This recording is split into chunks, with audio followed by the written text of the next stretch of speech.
이 세상을 살아가는 동안에 찬양하겠습니다.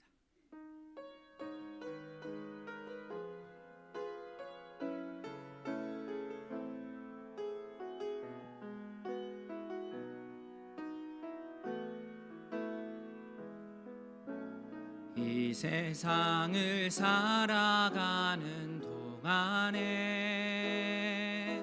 나의 힘을 의지할 수 없으니 기도하고 낙심하지 말 것은 주께서 참 소망이 되심이. 주의 길을 걸어가는 동안에 주의 길을 걸어가는 동안에 세상의 것 의지할 수 없으니 감사하고 낙심하지 말 것은 주께서 참 기쁨이 되심이라. 하나님의 꿈이 나의 비전이 되고 예수님의 성품이 나의 인격이 되고 성령님의 권능이 나의 능력이 되길 원하고 바라고 기도합니다. 이 세상을 살아가는 동안에 나의 힘을 의지할 수 없으니 기도하고 낙심하지 말 것은 주께서 참 소망이 되심이. 주의 길을 걸어가는 동안에 주의 길을 걸어가는 동안에 세상의 것 의지할 수 없으니 감사하고 낙심하지 말 것은 주께서 참 기쁨이 되심이라. 하나님의 꿈이 나의 비전이 되고 예수님의 성품이 나의 인격이 되고 성령님의 권능이 나의 능력이 되길 원하고 바라고 기도. 하나님의 꿈이 나의 비전이 되고 예수님의 성품이 나의 인격이 되고 성령님의 권능이 나의 능력이 되길 원하고 바라고 기도합니다.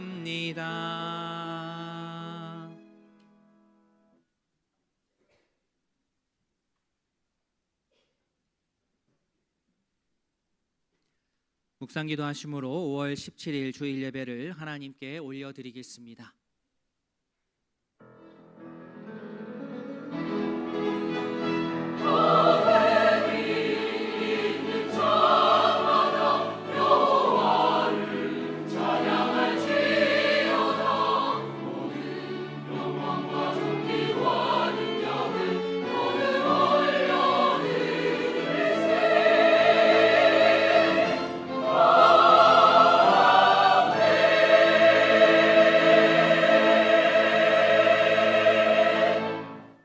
여호와여, 내가 주께 피하오니 나를 영원히 부끄럽게 하지 마시고 주의 공의로 나를 건지소서. 내게 귀를 기울여 속히 건지시고 내게 견고한 바위와 구원하는 산성이 되소서. 아멘. 우리 견고한 바위가 되시고 구원의 산성이 되시는 하나님 아버지, 주일 아침 아버지를 예배할 수 있도록 우리의 발걸음을 인도하여 주셔서 감사합니다. 흐트러졌던 우리의 마음이 아버지를 향하기를 바랍니다. 우리의 찬양을 받아주시고 우리의 간절한 기도를 들어주시옵소서. 주의 말씀을 받아 우리 마음과 생각이 새롭게 되기를 소원하오니 은총을 베풀어 주시옵소서. 감사드리며 예수님의 이름으로 기도합니다. 아멘. 다 함께 신앙 고백하겠습니다.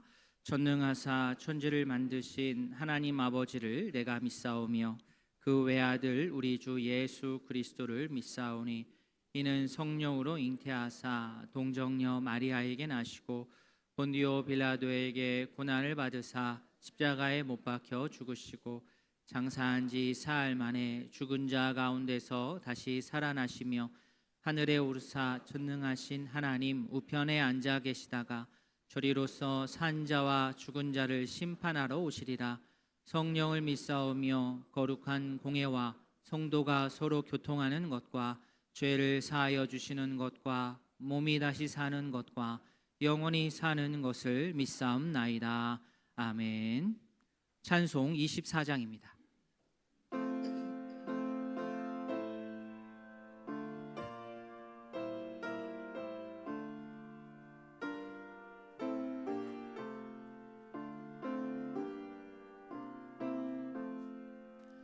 왕 되신 주 다 찬양하여라. 영광과 존귀 주께 돌리세. 하늘 위에 높이 계신 주님, 주님의 말씀 존귀하도다. 소망의 주 다 찬양하여라. 휘장을 걷고 보좌 오르사 우리 위에 충보되신 주님, 날마다 은혜 부어주신다. 거룩한 주 다 경배하여라. 선하신 주께 다 찬양하라. 천사들도 다 경배하여라.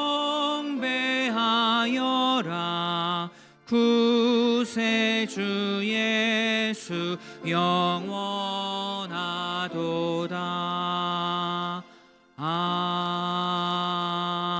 아멘. 성구교독 교독문 79번입니다. 나는 포도나무요 너희는 가지라. 그가 내 안에 내가 그 안에 거하면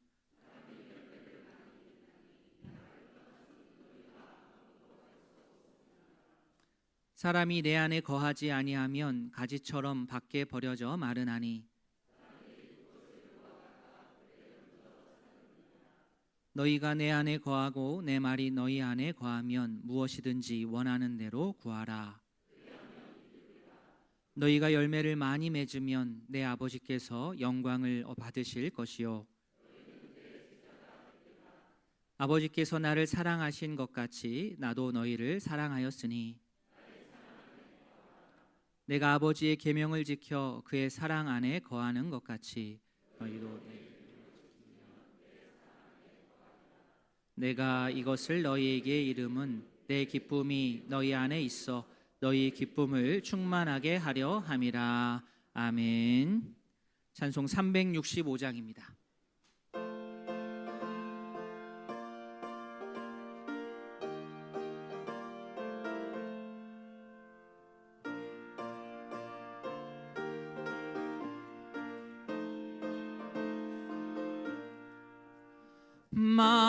마음속에 근심 있는 사람 주 예수 앞에 다 아뢰어라. 슬픈 마음 있을 때에라도 주 예수께 아뢰라.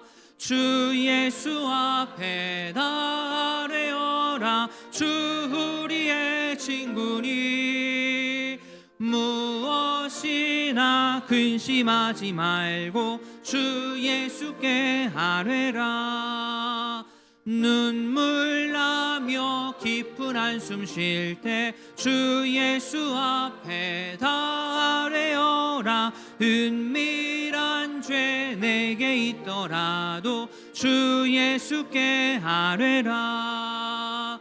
주 예수 앞에 다 아뢰어라. 주 우리의 친구니 무엇이나 근심하지 말고 주 예수께 아뢰라. 괴로움과 두려움 있을 때 주 예수 앞에 다 아뢰어라. 내일 일을 염려하지 말고 주 예수께 아뢰라. 주 예수 앞에 다 아뢰어라. 주 우리의 친구니 무엇이나 근심하지 말고 주 예수께 아뢰라. 죽음 앞에 겁을 내는 자여 주 예수 앞에 다 아뢰어라. 하늘나라 바라보는 자여 주 예수께 아뢰라. 주 예수 앞에 다 아뢰어라. 주 우리의 친구니 무엇이나 근심하지 말고 주 예수께 아뢰라. 윤석구 장로님 기도하겠습니다.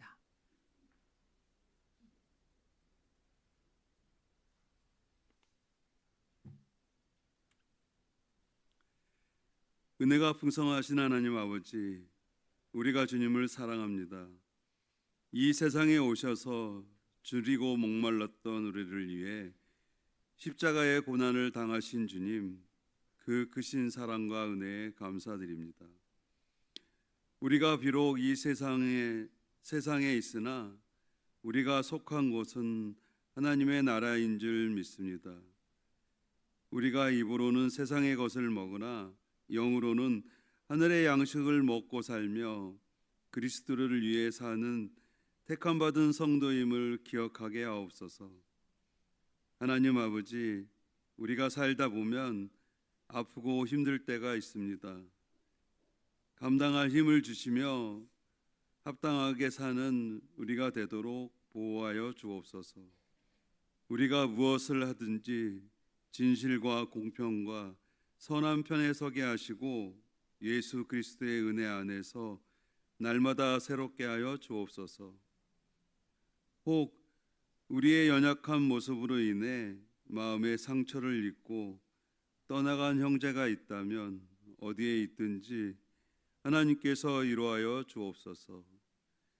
우리가 주 안에서 기쁘고 평안한 것처럼 그들에게도 기쁨과 평안이 늘 가득하게 하여 주옵소서.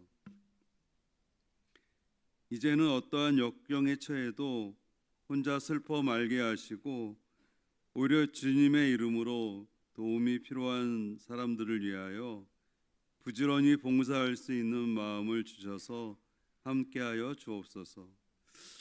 우리의 가정 가운데 소망을 이루어 주시고 교회의 모든 사업과 계획이 풍성히 열매 맺게 하여 주옵소서. 이 시간 새로이 출발하는 가정을 주님께서 축복하여 주시고 주님께 영광 돌리는 믿음의 가정이 되게 하여 주옵소서. 또한 어머니의 소천으로 인해 슬퍼하는 가정도 주님께서 친히 이루하여 주옵소서. 돌아오는 토요일은 60주년 기념 바자회 및 교회학교 행복마켓을 진행합니다. 이웃을 위해 준비한 바자회가 주님의 은혜 가운데 열리고 잘 마칠 수 있도록 도와주옵소서. 준비한 손길들 피곤치 않도록 인도하여 주옵소서. 이제는 찬양들을 위해 기도합니다. 다 함께 찬양을 부를 때마다 하나님을 위하여 영광 올려드리는 시간 되게 하여 주옵소서. 또한 하나님이 세우신 목사님께서 말씀 전하실 때 성령의 기름 부으셔서 주님의 능력과 권능의 역사가 크게 나타나게 하여 주옵소서. 예수 그리스도의 이름으로 기도합니다. 아멘.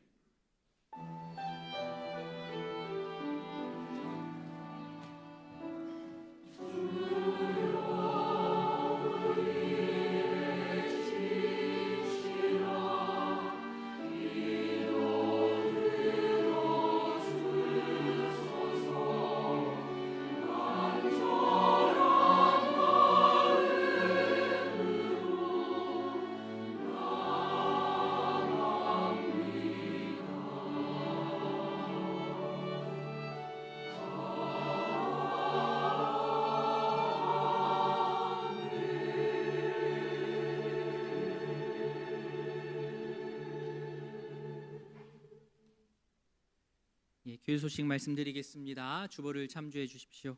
다음 주일은 성령 강림 주일입니다. 모임 안내입니다. 모세의 원래 2부 예배 후 모세의 실에서, 루디아 원래회 2부 예배 후 본당에서 모이겠습니다. 다음 주가 넷째 주입니다. 목장 리더 모임 있습니다. 모든 리더분들께서 꼭 참여해 주시기를 바랍니다. 다음 주일에 정기당회가 있습니다. 상반기 새가족 교육이 다다음 주입니다. 5월 31일 주일부터 4주간 진행을 하고요. 그리고 새가족 환영회가 6월 마지막 주죠. 6월 28일 주일에 있습니다. 해당하시는 분들 미리 스케줄 조정하셔서 참여해 주시기를 바랍니다. 우리 장로님께서 기도하셨듯이 설립 60주년 기념 바자회 및 교회학교 행복 마켓이 이번 주 토요일에 있습니다. 오늘 주보 안쪽 면에 전면 광고를 실었습니다. 보시면 60년의 감사 이웃과 함께, 그죠? 참 멋진 표현 같습니다. 60년의 감사를 하나님께 감사한 마음 너무 큰데 그것을 우리 이웃과 함께 하고자 하는 마음으로 기념 바자회를 우리가 계획을 했습니다. 어떻게 해야 되겠습니까? 예, 오셔서 함께 바자회를 도와주셨으면 좋겠고, 또 아니면 오셔서 많이 사주시고 구입해 주시고 먹어주시고, 또 이웃들과 함께 오셔서 이웃들도 많이 사주시고 그렇게 기쁨의 시간 보내면 그것이 곧 간접적인 전도의 그런 길이 아닐까 그렇게 생각합니다. 우리 자녀들도 와서 행복한 시간 보낼 수 있도록 많이들 또 적극적으로 참여해 주시기를 바랍니다. 오전 10시부터 오후 5시까지 진행을 하지만 그 전부터 또 그 이후에 준비하고 또 마무리하는 과정들이 있습니다. 많이들 함께해 주시기를 바랍니다. 물품 기증 계속 받고 있고요. 바자회 상품권 지난주에 많이 판매가 됐습니다. 오늘까지 자녀분 판매한다고 하니까 구입하셔서 사용하시면 되겠습니다. 2026년 상반기 회계검사 대상은 예산지원부서와 선교위, 복지위입니다. 회계검사 자료를 5월 30일 토요일까지 재정부실로 제출해 주시기 바랍니다. 교우동정입니다. 박경수 집사님 모친께서 소천하셔서 지난 월요일에 교회에서 다녀왔습니다. 집사님 또 만나시면 위로의 말씀 나눠주시기를 바랍니다. 오늘 점심은 유은식 장로님, 황석순 권사님 가정에서 섬겨주십니다. 감사합니다. 이상입니다. 함께 보실 하나님의 말씀 누가복음 11장입니다.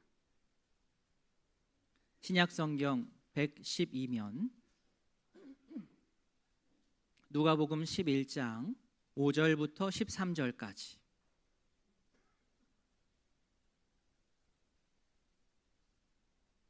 성경을 찾으시기 바랍니다. 누가복음 11장 5절부터 13절까지 한 절씩 교독하겠습니다. 또 이르시되 너희 중에 누가 벗이 있는데 밤중에 그에게 가서 말하기를 벗이여 떡 세 덩어리를 내게 구워 달라.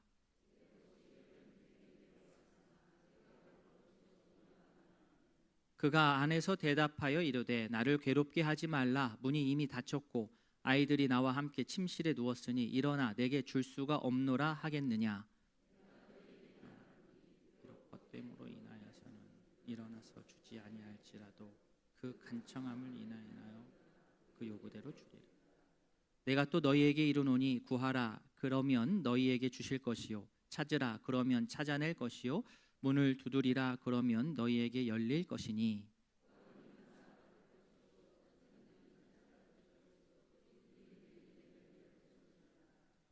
너희 중에 아버지 된 자로서 누가 아들이 생선을 달라 하는데 생선 대신에 뱀을 주며.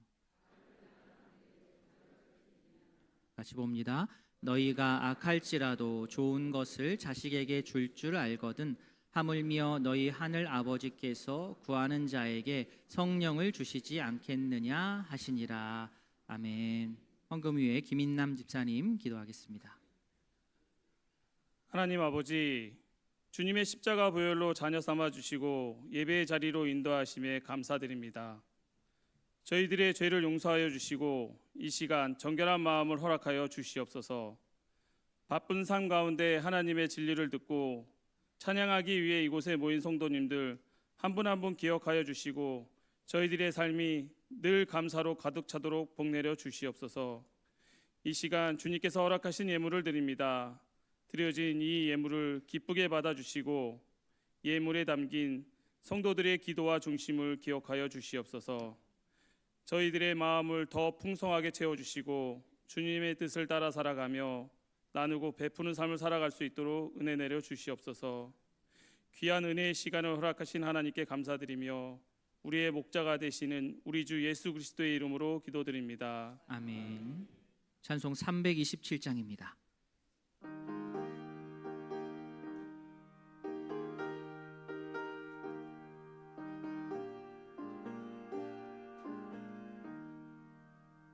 주님 주실 화평 믿음 얻기 위해 너는 정성껏 기도했나. 주의 제단 앞에 모두 바치기 전 복을 받을 줄 생각 마라. 주의 제단에 산 제사 드린 후에 주 내 맘을 주장하니 주의 뜻을 따라 그와 동행하면 영생 복락을 누리겠네. 주의 밝은 빛에 항상 활동하며 선한 사업을 힘쓰겠나. 자유 얻으려면 주의 뜻을 따라 너의 모든 것 희생하라. 주의 제단에 산 제사 드린 후에 주 내 맘을 주장하니 주의 뜻을 따라 그와 동행하면 영생 복락을 누리겠네.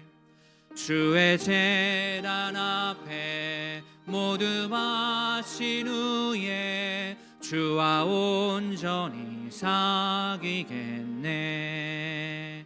주님 주신 기쁨 또한 그의 사랑 어찌 말로 다 형용하랴.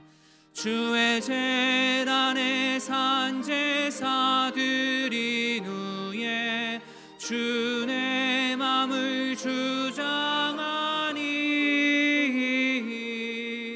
주의 뜻을 따라 그와 동행하면 영생 복락을 누리겠네.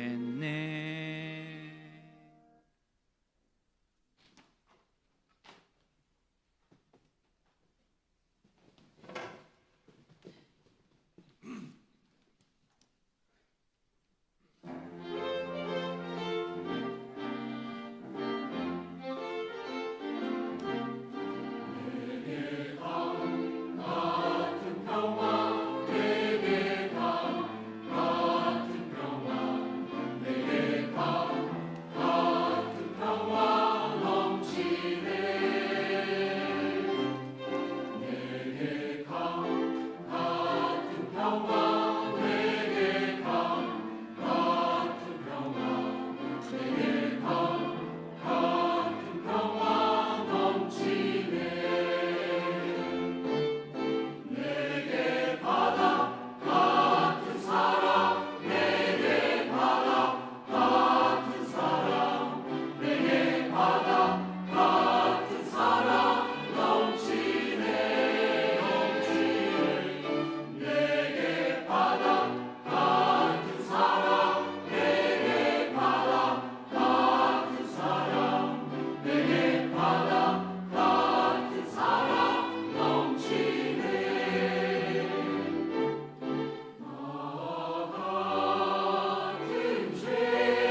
기도하겠습니다. 하나님 아버지, 할렐루야 찬양대와 함께 주님께 찬양을 올려드렸습니다. 우리에게 강 같은 평화를 주시고 바다 같은 사랑을 주시고 샘솟는 기쁨을 주셔서 너무나도 감사합니다. 나 같은 죄인을 살리신 그 예수 그리스도의 놀라우신 은혜를 생각하며 늘 찬양하며 살아가는 주의 백성들이 되게 하여 주시옵소서. 예수님의 이름으로 기도합니다. 아멘. 주님의 은혜와 평강이 오이동교회 모든 가족들에게 가득하기를 바랍니다. 아멘. 우리 성도님들께서는 요즘 어떤 주제가 궁금하십니까? 때에 따라서 혹은 나이에 따라서 궁금한 부분들이 다를 겁니다. 제가 초등학교 1학년 때를 생각하면 그때 제가 제일 궁금했던 거는 그겁니다. 야구를 보면 투수들이 공을 던지는데 공이 이리저리 휘는 겁니다. 저는 그게 제일 궁금했습니다. 저도 공을 휘게 하려고 팔이 이렇게 비틀고 저렇게 비틀고 어떻게 하면 공이 가다가 이렇게 휘어질까 많이 연구를 했는데 안 되더라고요. 지금 이제 저희 작은 아버지가 그때는 삼촌이었죠. 삼촌이 비치볼이죠. 비치볼, 가볍고 큰 비치볼을 딱 하나 불어가지고 가져오셔가지고 휘는 원리를 알려주시더라고요. 밑둥을 잡고 휙 돌리니까 이쪽으로 딱 휘어요. 슬라이더 쫙 휘어요. 그리고 또 이렇게 역회전으로 돌리니까 또 그죠? 이쪽으로 뚝 떨어지는 공이 나오고 커브도 보여주고 이러면서 이 딱딱한 야구공으로 설명하기가 어려우니까 그 비치볼을 통해서 공이 휘는 원리를 그때 알려주셨습니다. 그러다가 이제 나중에 보니까 프로 선수들이 쓰는 실제 야구공을 보니까 제가 그렇게 던지고 연습했던 맨들맨들한 고무공하고는 다르더라고요. 뭐가 달랐느냐? 야구공 표면이 실밥으로 오돌토돌하게 이렇게 되어 있습니다. 볼록볼록 꽤 그 단차가 큽니다. 그 높은 게 이렇게 쫙 실밥이 둘러져 있는 것을 이제 그때 처음 만져봤습니다. 그 실밥 때문에 회전이 가능해지는 것이죠. 그 실밥 때문에 회전이 가능한 거였습니다. 물론 그 공을 내가 가졌다고 해서 그걸 던진다고 휘어지진 않습니다.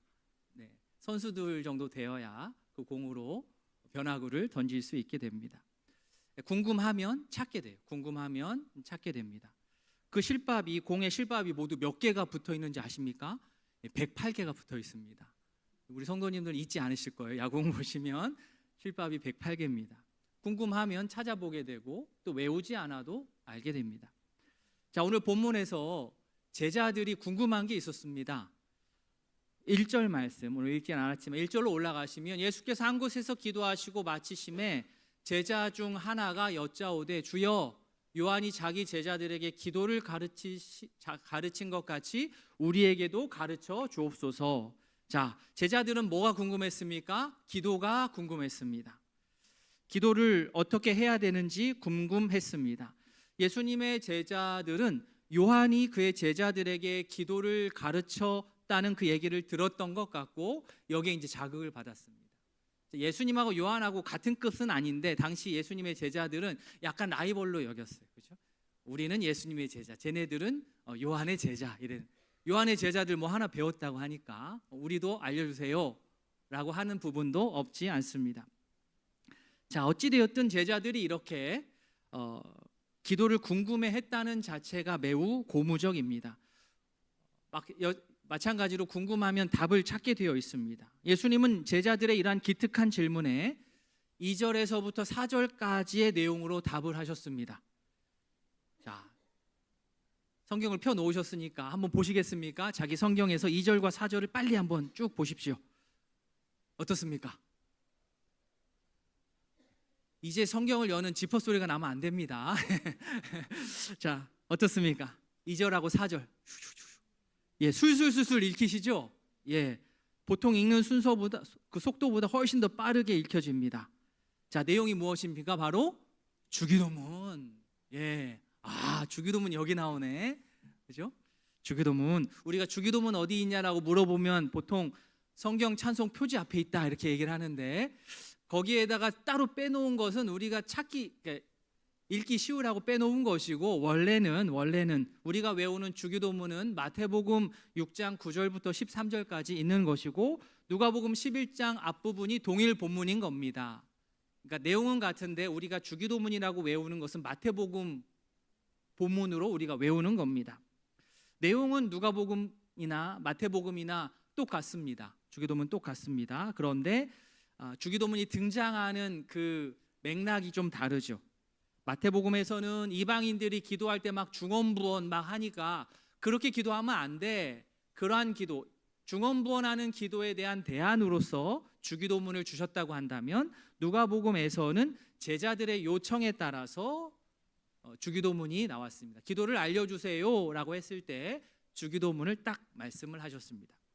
이 기도라고 하는 것은 이 단면적이지가 않습니다. 입체적이기 때문에 단답형으로 제자들의 질문에 예수님께서 답을 다 하시기가 어렵습니다. 그래서 예수님께서는 먼저는 주기도문으로 기도의 내용에 대해서 말씀해 주셨고 또 비유를 들어서 기도를 어떠한 태도로 기도해야 되는지를 말씀해 주셨고 그리고 우리의 기도를 들으시는 하나님이 어떤 분이신지를 즉 하나님의 성품이 어떠신지를 말씀하시면서 기도를 입체적으로 제자들에게 기도를 교훈하셨습니다. 제자라고 한다면 기도할 때 예수님께서 본으로 보여주신 기도, 주기도문을 기준으로 하여서 기도를 해야 됩니다. 그런데 이 주기도문이라고 하는 것을 우리가 어떤 주문처럼 생각해서는 안 됩니다. 주기도문은 주문이 아닙니다. 주기도문을 계속 여러 번 반복한다고 하여서 어떤 신비한 힘이 생긴다거나 어떤 신비한 일이 일어나는 건 아닙니다. 그렇게 활용하시면 안 됩니다. 그런 용도가 아닙니다. 말 그대로 주님의 기도문이기 때문에 그 기도의 모본, 표본을 가지고 내 기도를 점검하고 나도 그 기준에 따라서 기도를 하는 그런 용도입니다. 내용과 구성을 기억하고 나의 기도에 적용하기 위함입니다. 예수님의 제자라면 아버지의 이름이 거룩히 여김을 받도록 하나님의 나라가 임하도록 그리고 일용할 양식을 위해 죄 용서를 위해 시험에 들지 않게 해달라고 기도해야 됩니다.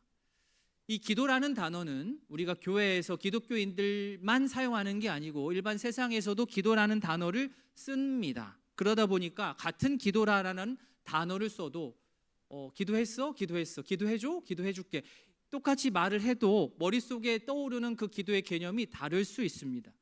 저는 적어도 우리 성도들은 예수님이 기준을 세워주신 기도의 개념과 내용을 잘 붙들고 그 기도의 개념을 따를 수 있기를 바랍니다. 예수님께서 본으로 보여주신 기도의 항목들, 주기도문의 항목들 중에 그래도 우리가 자신 있게 잘하는 게 하나 있습니다. 뭐죠? 우리의 양식을 위한 기도입니다. 잘하고 계시죠? 그럴 수밖에 없는 게 이 양식에 관한 부분, 경제적인 이 부분은 우리의 피부에 딱 밀접하게 와닿는 주제이기 때문에 다른 주제에 비해서 우리가 열심히 하는 기도 중에 하나가 바로 양식을 위한 기도입니다.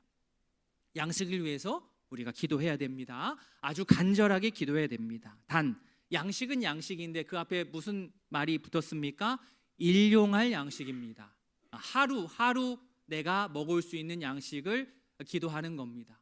매일 기도하라는 말이죠. 10년치 기도 한번 해놓고 그냥 놀고 먹는 게 아니고 일용할 양식을 구하는 게 우리가 기도하는 방식입니다. 하나님께서 매일 신선하게 공급하시는 양식을 구해야 됩니다.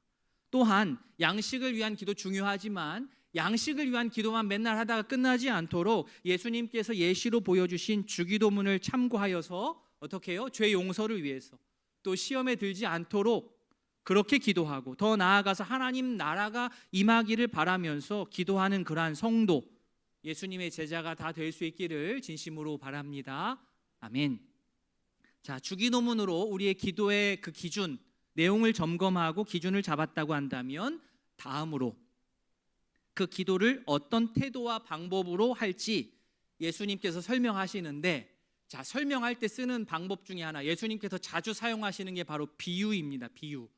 비유를 든다는 것은 어떤 개념을 더 복잡하게 만들려는 게 아니고 쉽게 설명하기 위해서 쓰는 방식이에요. 비유. 자, 예수님께서 오늘도 비유를 들어서 설명하셨습니다. 자, 비유를 드는 이유가 뭡니까? 기도. 그죠? 이걸 놓치면 안 돼요. 비유를 듣는데 비유에 쏙 빠져가지고 이게 어떤 얘기에서 나왔지 이러면 안 됩니다. 제자들이 기도를 질문했고 기도에 대한 답으로서 설명하다 보니 예수님께서 쉽게 설명하기 위해 비유를 드셨습니다. 5절과 6절입니다. 또 이르시되 너희 중에 누가 벗이 있는데 밤중에 그에게 가서 말하기를 벗이여 떡 세 덩어리를 내게 구워달라. 내 벗이 여행 중에 내게 왔으나 내가 먹일 것이 없노라 하면. 자, 5절에 너희는 누구입니까?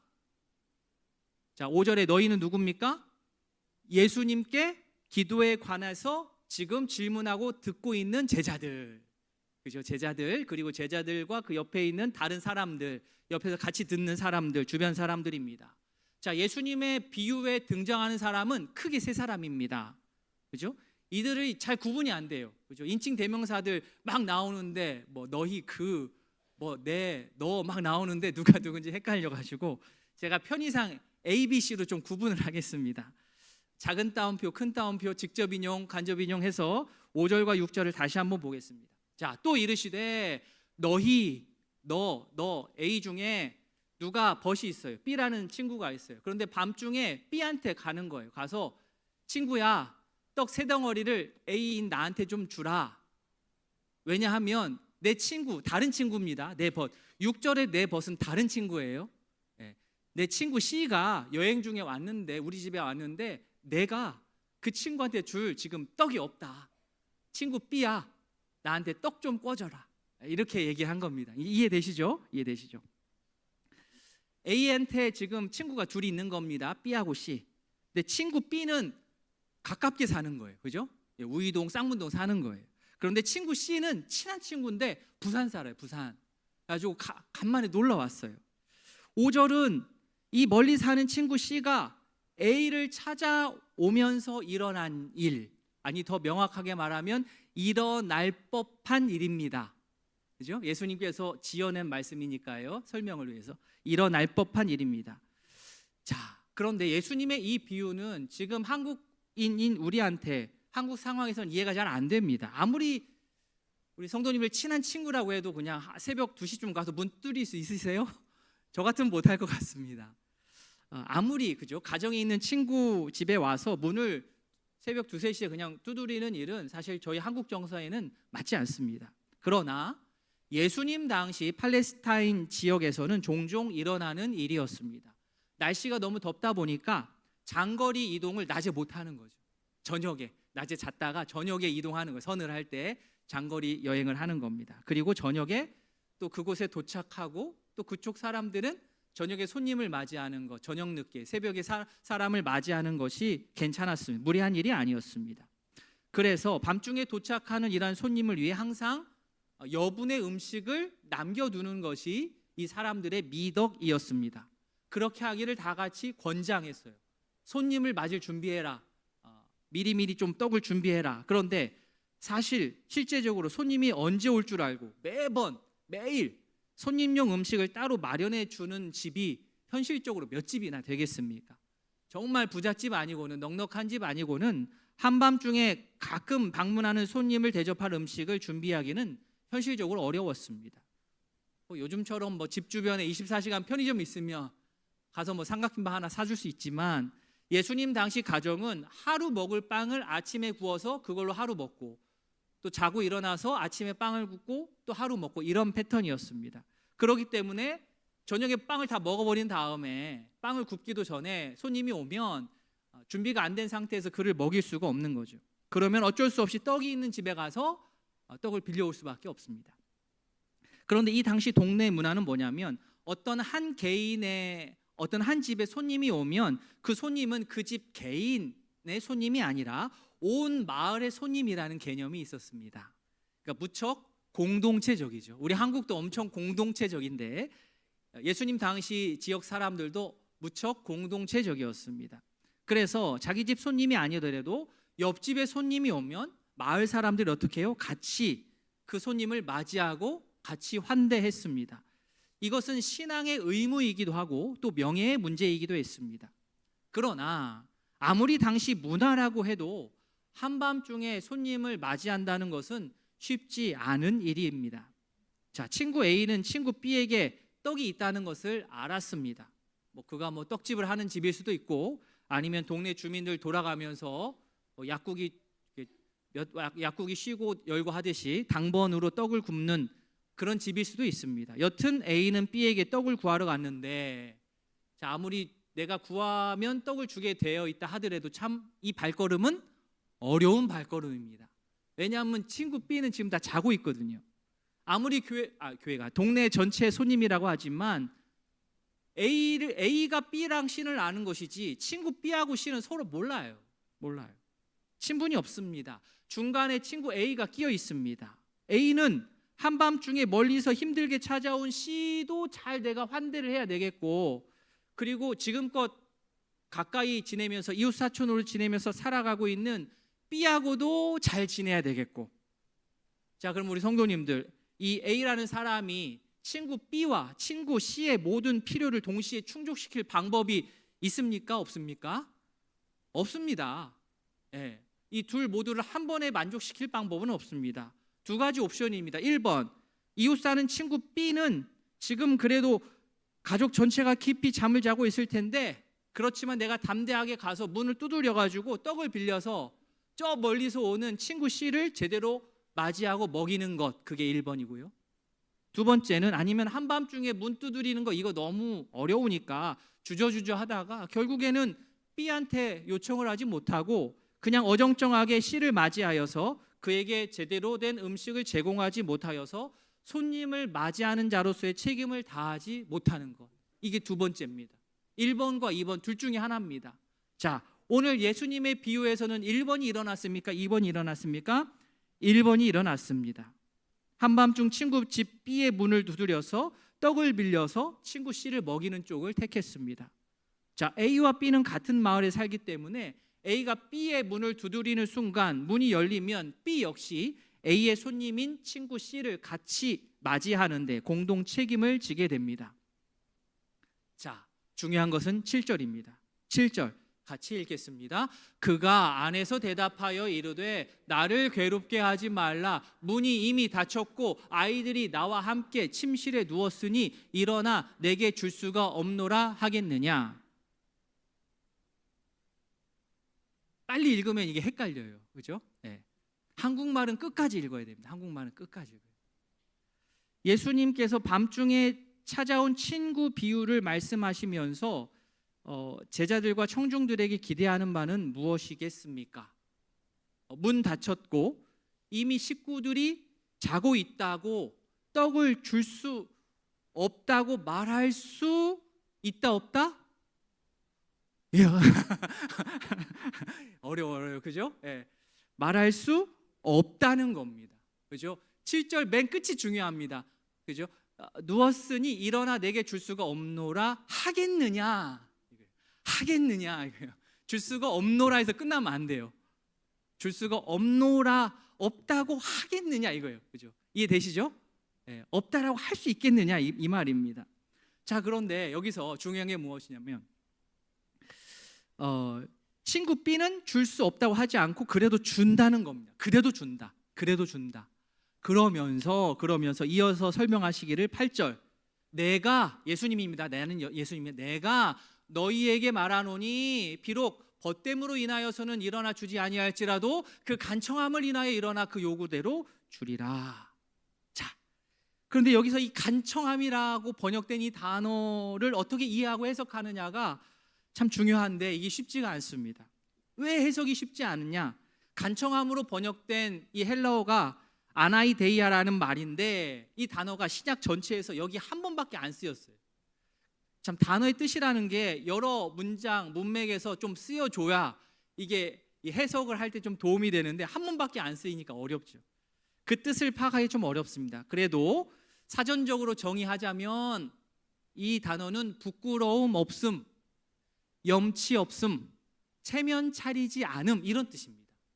그러니까 이 뜻으로 거칠게 8절을 번역하면 이렇습니다. 잘 들어보십시오. 비록 벗됨으로 인하여서는 주지 않아도 간청을 푸는 거예요. 부끄러움을 면하기 위해서, 체면을 잃지 않기 위해서라도 일어나서 그의 요구대로 주게 된다 이 뜻입니다. 예, 이해하셨습니까? 예, 이게 쉽지 않은데. 자, 친구 B가 친구 A하고 관계도 물론이지만 마을 공동체 안에서 잘 살기 위해서 또 손님 대접 의무에 소홀하지 않았다는 평가를 받기 위해서라도 손님 대접용 떡을 한밤중이지만 졸음에서 깨는 게 좀 싫지만 그래도 내어 준다라는 거예요. 그러니까 이 떡을 받아내는 거를 우리가 야, 떡 줄 때까지 내가 너 문 두드릴 거야. 간청 다다다다다다다 너 떡 줄 때까지 문 두드릴 거야 라고 해서 떡을 받아낸 게 아니고 그죠? 내가 친구 대접, 그 사람 우리 마을에 손님을 대접하는 것을 소홀했다는 말을 듣지 않기 위해서라도 떡을 내어준다라는 뜻입니다. 예수님께서 기도를 설명하기 위한 예수님의 이 비유를 들으면 예수님의 비유에 등장하는 사람들은 현실에서의 누군가를 대표하는 거잖아요. 그죠? 그냥 한 말이 아니라 뭔가 말씀하시려고 말씀하는 거. 자, 그럼 친구 B. 다 왔어요. 집중하시고. 친구 B는 누구를 상징하는 거겠습니까? 친구 B. 바로 떡을 내주는 친구 B는 누구를 지금 예수님께서 설명하시고자 하는 겁니까? 바로 일부 때도 그러시던데 바로 하나님. 우리의 기도를 들으시는 하나님을 설명하기 위해서 친구 B를 지금 만드신 거예요. 비유는 비유로 이해됩니다. 친구 B가 하나님 이퀄은 아니지만 비유 속의 친구 B의 모습을 통해서 우리의 기도를 들으시는 하나님을 더 깊이 이해할 수 있다. 기도를 들으신 하나님께서는 보십시오. 이 비유에 근거하자면 기도하는 자가 얼마나 기도를 세게 했는지 오래 했는지 그런 차원 떠나서 하나님께서는 성품상 성도의 기도에 답을 하시는 선하신 분이라는 사실을 우리가 기억을 해야 됩니다. 그게 핵심이에요.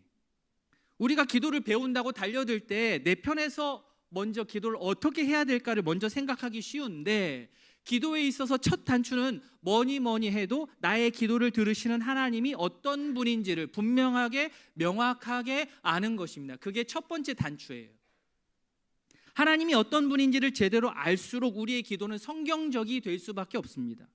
한밤중에 찾아간 친구도 떡을 빌려달라는 청을 들어주는데 하물며 하나님은 어떠시겠냐? 하나님은 우리의 부탁, 우리의 기도를 한밤중이라고 귀찮다 하지 않으시고 하나님의 선하신 성품에 따라서 근거하여서 다 들어주신다는 사실을 우리 성도님들께서 다 믿으시기 바랍니다. 기본적으로 이 믿음이 있을 때에 우리는 진실로 기도할 수 있게 됩니다. 내가 기도하는데 귀찮아하는 분이라고 생각이 들면 누가 기도하고 싶겠습니까? 우리 모두가 이 믿음을 소유했으면 좋겠습니다. 기도를 들으시는 하나님은 우리의 아버지로서 우리의 기도에 선하게 응답하시는데 이에 대해서 또 예수님이 또 설명하려고 또 다른 비유를 드셨습니다. 다시 한번 비유를 들어 말씀하셨는데 11절과 12절 같이 읽겠습니다. 너희 중에 아버지 된 자로서 누가 아들이 생선을 달라 하는데 생선 대신에 뱀을 주며 알을 달라 하는데 정갈을 주겠느냐? 예수님께서 예수님께 지금 이 기도를 배우는 사람들한테 너들 한번 생각해봐라. 가정에서 너희들이 아버지로서 한번 생각해보라. 니네 아들이 생선 달라 그러면 아버지인 당신들 무엇을 주겠느냐고, 달걀 달라고 그러면 무엇을 주겠느냐고 물으셨습니다. 답은 어떻습니까? 너무나도 명확합니다. 자녀들이 생선 달라고 하면 뭐 주겠어요, 그죠? 생선 주는 거죠. 멸치를 줄 수 없어가지고, 그죠? 샥스핀에 그냥 캐비어를 주고 싶은 게 우리 부모님의 마음이에요. 생선? 더 좋은 거 주고 싶죠. 그런데 거기에다 대고 뱀을 먹으라고 던지는 부모는 없습니다. 달걀을 달라는 자녀에게 위험한 전갈을 건네는 부모도 없습니다. 즉 기도를 들으시는 하나님은 우리의 아버지로서 성품상 항상 좋은 것을 주십니다. 좋은 것을 이번에 줄까 말까 고민하고 좋은 것을 어쩔 수 없이 주는 게 아니고 그냥 하나님의 성품상 나쁜 것을 줄 수 없는 구조예요. 이게 차이예요. 여기에 의심하시면 안 됩니다. 내 손해예요. 하나님은 절대 성도들한테 이 성도 이 친구 이번 한번 골탕 좀 먹어봐야 되는데 하고 뱀 받아라 정갈 받아라 하시는 분이 아니라고요. 절대 하나님께서는 우리를 골탕 먹이시려고 뱀 던지고 전갈 던지고 하지 않으십니다. 세상에서 아무리 부족한 부모라 할지라도, 아니 예수님 말씀처럼 악한 부모라 할지라도 자녀에게는 좋은 것을 줍니다. 13절 말씀 같이 읽습니다. 너희가 악할지라도 좋은 것을 자식에게 줄 줄 알거든 하물며 너희 하늘 아버지께서 구하는 자에게 성령을 주시지 않겠느냐 하시니라. 아멘. 악한 부모라도 해도 좋은 것을 주는데, 완벽하게 선하신 아버지께서 자녀들이 생선이나 달걀 구할 때 뱀이나 전갈 주는 것 말이 안 되지요. 적어도 생선이나 달걀을 주실 것이고, 아니 그보다 더 훨씬 더 유익한, 자녀들에게 유익한 것을 주십니다. 하나님께서 그렇게 기도에 응답하십니다. 그런데 자녀된 우리는 무척 어리석어서, 예를 들면 나는 고등어를 구했는데 하나님께서 갈치를 주셨어요. 기도 응답 안 됐다고 막 그래요. 내가 구한 것이 하나님의 뜻에 합하면 그대로 주시겠죠, 고등어로. 그러나 내가 구한 것이 하나님의 뜻에 이게 합하지 않는다면, 내가 구한 그 품목이 아니어도 하나님 보시기에 지금 현상에서 가장 필요한 것을 그것으로 우리에게 응답해 주십니다. 그 또한 하나님의 기도 응답의 방식입니다. 그렇기 때문에 중요하고 또 중요한 것은 우리 기도를 들으시는 하나님 아버지의 성품입니다. 하나님께서는 선하신 성품에 근거하여서 우리의 기도에 선하게 응답하십니다. 기도는 여기에서부터 시작합니다. 우리 성도님들 기도하자고 그러면 막 부담 생기시고, 그죠? 막 기도 힘들고 여전히 종교적인 의무감으로 받아들이는 경우들이 있는데, 저는 바라기는 말씀을 통하여서 우리가 그 수준, 그 틀을 좀 벗어났으면 좋겠습니다. 세상에서 말하는 기도의 개념으로 성경의 기도를 이해하면 이게 막히는 부분들이 나옵니다. 대신에 오늘 너무 좋지 않습니까? 예수님께서 기도에 대해서 직강하셨어요. 직강. 예수님께서 제자들에게 직강하신 기도의 교훈을 붙들기를 바랍니다. 기본 중에 기본, 첫 단추 중에 첫 단추는 나의 기도를 들으시는 하나님 아버지의 선하신 성품입니다. 이 부분이 무너지면 우리는 기도를 지속할 수가 없습니다. 예수님께서 말씀을 통해서 우리에게 지금 믿음을 촉구하십니다. 내가 처한 상황이 어떠하든지 간에 우리 성도님들 선하신 하나님을 붙드시기를 바랍니다. 내가 구하는 것 이상으로 좋은 것을 주시는 하나님 아버지를 믿으시기를 바랍니다. 만약 우리의 이 믿음이 근거 없는 그런 믿음이라면 맹신이겠지만, 이 믿음은 성경에 근거하고 예수님의 말씀에 근거합니다. 선하신 하나님을 아버지로 고백하고 기도하면 분명 좋은 것 주십니다.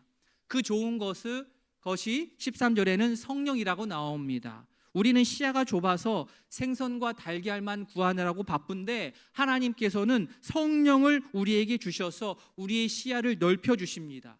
생선, 달걀만 보는 우리의 이 시야를 넓혀 주셔서 더 좋은 것, 더 넓은 것을 보게 하십니다. 성령께서 우리와 함께 하십니다. 성령 하나님께서 우리와 함께 하시는 것이 우리 기도의 가장 큰 응답임을 믿는 우이동교회 모든 가족 되기를 진심으로 바랍니다. 아멘.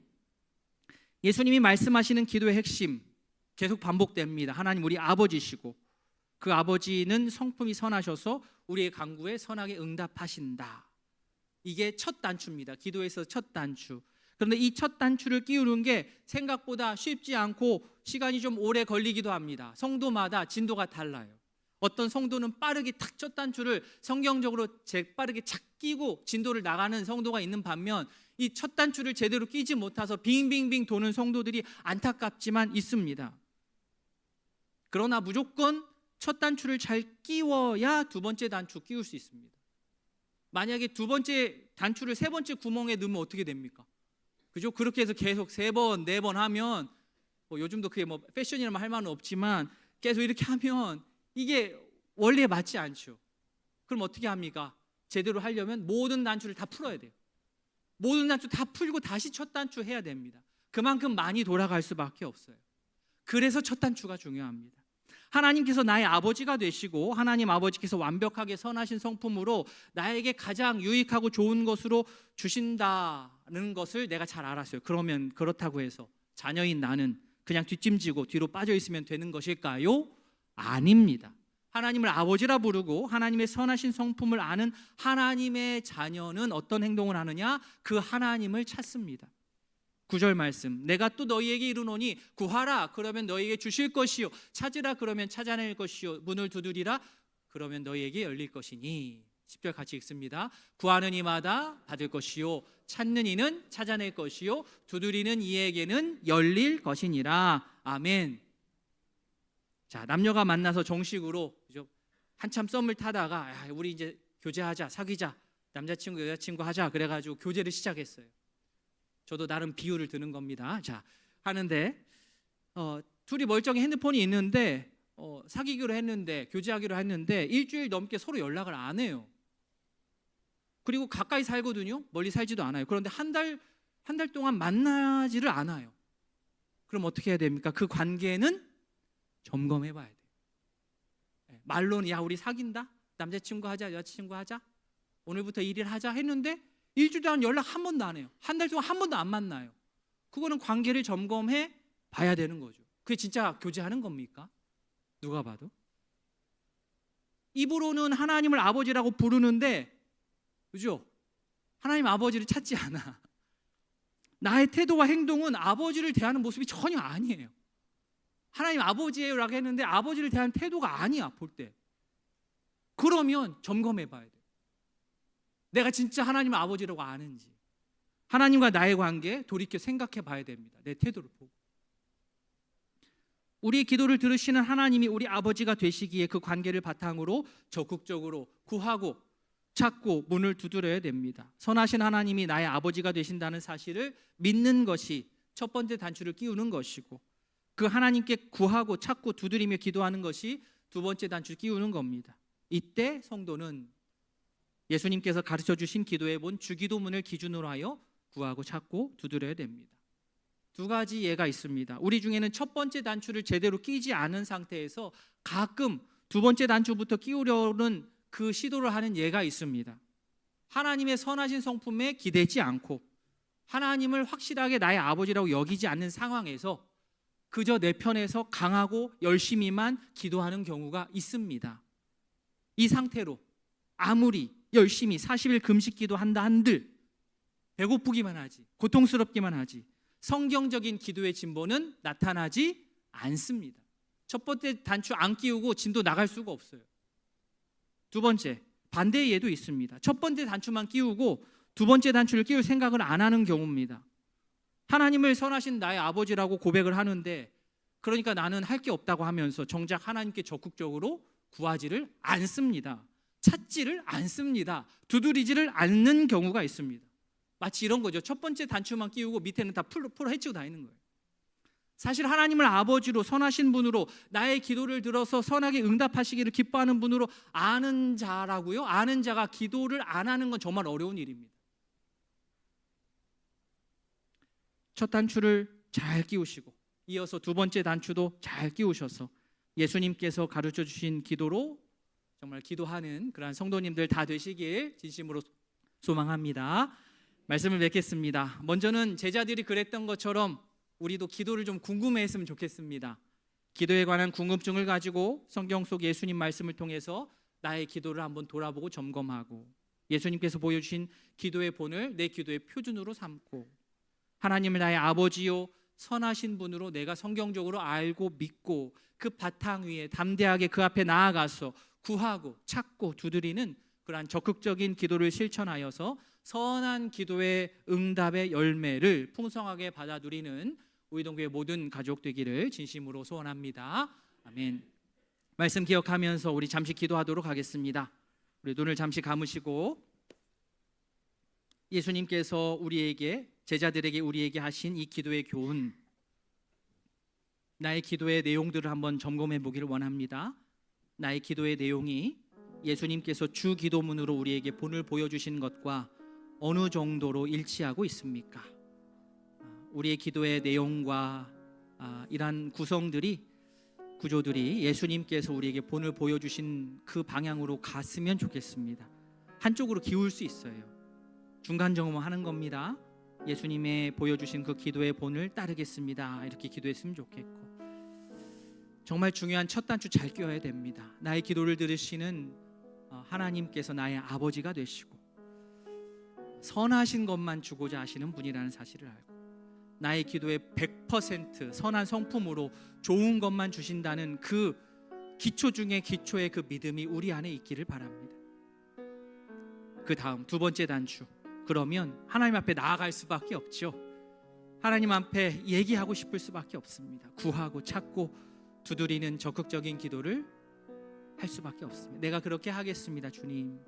오늘 예수님의 기도 직강을 듣고 나의 기도를 점검하고 주님 앞에 나아갑니다. 나를 받아주시옵소서. 이 시간 잠시 기도하도록 하겠습니다. 기도합니다.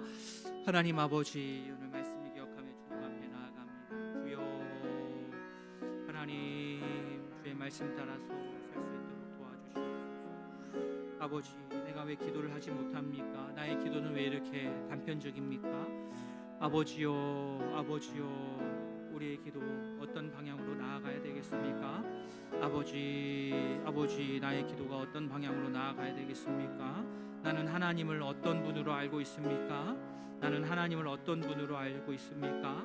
아버지요, 말씀을 통하여서 나를 점검하게 하시니 감사합니다. 하나님, 나는 하나님을 과연 어떤 분으로 알고 있습니까? 입으로는 하나님을 아버지라고 고백하고 능력의 주라고 말하면서 왜 그 태도는 그렇습니까? 아버지요, 이 부조리함을 어떻게 해결할 수 있겠습니까? 아버지, 우리의 기도가 궁금합니다. 기도가 궁금합니다. 정말 기도하고 싶습니다. 성경적인 기도로 주 앞에 나아갈 수 있도록 은혜를 더하여 주시옵소서. 아버지, 은혜를 더하여 주시옵소서. 아버지요, 아버지, 은혜를 더하여 주시옵소서.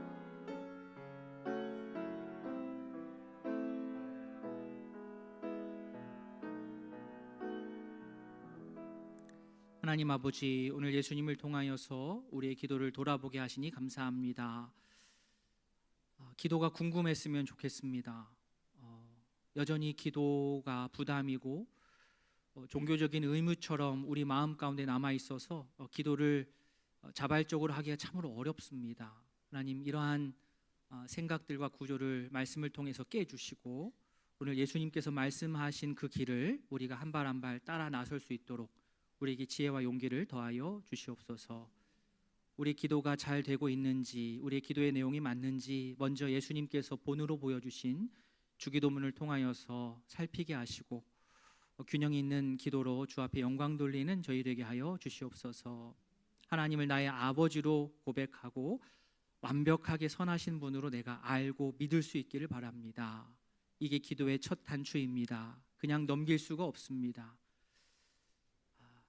이 부분으로 참 많이 씨름하고 또 고통하는 우리 성도들 있는 줄 압니다. 하나님 만나주시고 그들 마음 가운데 하나님이 가장 선하신 우리 아버지 되심을 믿을 수 있는 그 하늘의 믿음을 허락하여 주시옵소서. 그 하나님 앞에 구하고 찾고 두드리는 그러한 적극적인 기도를 통하여서 입으로만 하나님을 아버지라 고백하는 것이 아니요, 하나님을 향한 나의 태도와 자세가 하나님을 아버지라 고백한다는 것을 증명할 수 있도록 주여 그리하여서 선한 기도의 응답의 열매를 가득 누리는 주의 백성들로 주님 삼아 주시옵소서. 감사드리며 예수님의 이름으로 기도합니다. 아멘.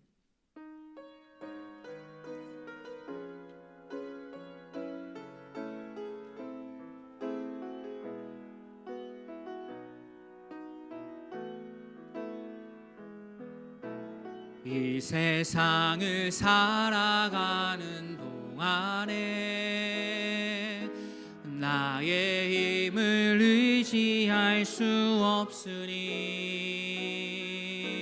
기도하고 낙심하지 말 것은 주께서 참 소망이 되심이. 주의 길을 걸어가는 동안에, 주의 길을 걸어가는 동안에 세상의 것 의지할 수 없으니 감사하고 낙심하지 말 것은 주께서 참 기쁨이 되심이라.